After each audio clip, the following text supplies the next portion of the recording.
தாய் தமிழ் உறவுகளுக்கு வணக்கம்.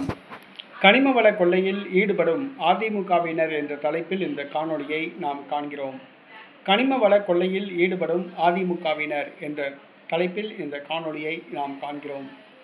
நடப்பது திமுக ஆட்சியாக இருந்தாலும் கூட கனிம வள கொள்ளையில் திமுகவினரோடு சேர்ந்து அதிமுகவினரும் ஈடுபடுகின்றனர். திமுக ஆட்சிக்கு வந்தால் 70% கல்குவாரிகள் திமுகவினரிடம் உள்ளது. 30% கல்குவாரிகள் அதிமுகவினரிடம் உள்ளது. அதிமுக ஆட்சியின் போது 70% கல்குவாரிகள் அதிமுகவினரிடம் இருந்தது. 30% கல்குவாரிகள் திமுகவினரிடம் இருந்தது. ஆக கல்குவாரிகள் நடத்துவது திமுக அதிமுகவினர் தான். தற்பொழுது திமுக ஆட்சி நடைபெறுகிறது. 30% கல்குவாரிகள் அதிமுகவிடம் உள்ளது. இதில் அதிமுக முன்னாள் அமைச்சர்கள் பலர் பினாமி பேரில் கல்குவாரி நடத்துகிறார்கள்.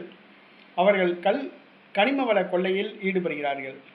அனுமதிக்கப்பட்ட அளவை விட அதிகமாக தோண்டி மலைகளை வெட்டி கடத்துகிறார்கள். சட்டத்துக்கு புறம்பாக இந்த செயலை செய்கிறார்கள். கனிம வள கொள்ளைக்கு எதிராக நாம் தமிழர் கட்சி களத்தில் போராடி வருகிறது.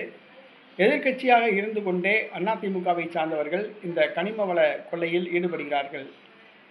நாட்டின் நலன் மேல் அக்கறையுள்ளவர்கள் இந்த மாதிரி செய்ய மாட்டார்கள்.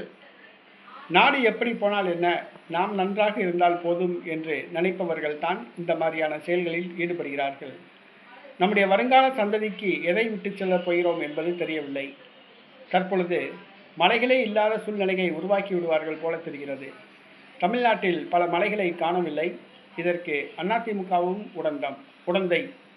தற்பொழுது தமிழ்நாட்டில் கனிம வள கொள்ளையில் அதிமுகவை சார்ந்தவர்களும் ஈடுபடுகிறார்கள்.